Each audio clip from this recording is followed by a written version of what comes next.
اللي دمر نفسه بنفسه.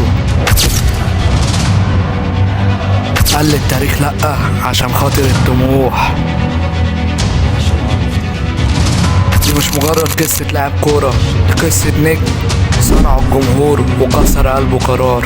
رمضان صبحي من ابن النادي لخاين النادي، بطل القصة بتاعتنا النهاردة رمضان صبحي. النادي الاهلي فعلا يا كابتن، دي حقيقة. انا عندي النادي الاهلي حاجة تانية خالص. يعني حاجة كده لوحدها على جنب خالص، بعيد عن اي حاجة تانية.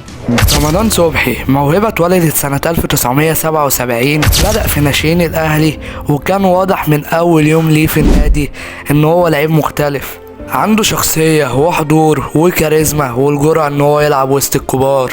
أول ماتش رمضان مع الفريق كان عنده 16 سنة بس، ومن أول لمسة ليه في الملعب الجمهور هتف باسمه. رمضان ما كانش بس لاعب، ده موهبة، ده كان أمل الجمهور في نجم جديد يشيل الفريق لسنين قدام. أهدافه وتمريراته ومهاراته مش بس كده، ده كان واحد من أهم اللعيبة في الملعب.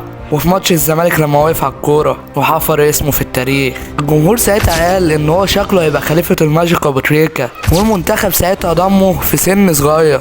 ولعب رمضان مع الفريق من 2014 ل 2016 وحقق معاهم 4 دوري و3 سوبر وواحدة كونفدرالية. وفي 2016 يجي حلم الاحتراف لرمضان. رمضان انتقل لنادي ستوك سيتي الانجليزي وبعدها راح لهيدسفيلد، لكن التجربة ما كانتش احسن حاجة عشان الاحتراف كان محتاج صبر ومنافسة، ورمضان ما كانش عنده الكلام ده. رمضان ما شاركش كتير مع الفريق، والنجومية اللي كان فيها في الاهلي ما ظهرتش هناك بنفس الشكل.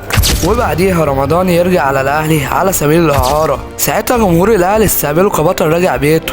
الاهلي في الوقت ده حاول يشتريه نهائي بعد الاعارة، لكن المفاجأة كانت هنا.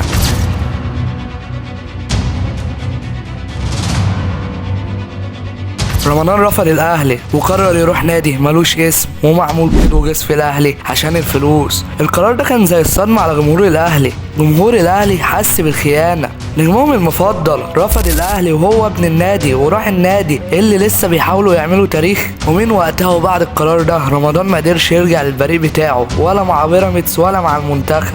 ناس شافت ان دي خيانة وناس قالت هو حر يعمل اللي هو عايزه، لكن الاكيد ان رمضان ما بقاش زي زمان في نظر جمهور الاهلي. رمضان صبحي موهبة كبيرة، لكن قرار واحد غير كل حاجة. هل رمضان صبحي دمر نفسه ولا اختار مستقبله زي اي لاعب محترف؟ شاركونا برأيكم في التعليقات. رمضان صبحي بطل مظلوم ولا خائن للثقة؟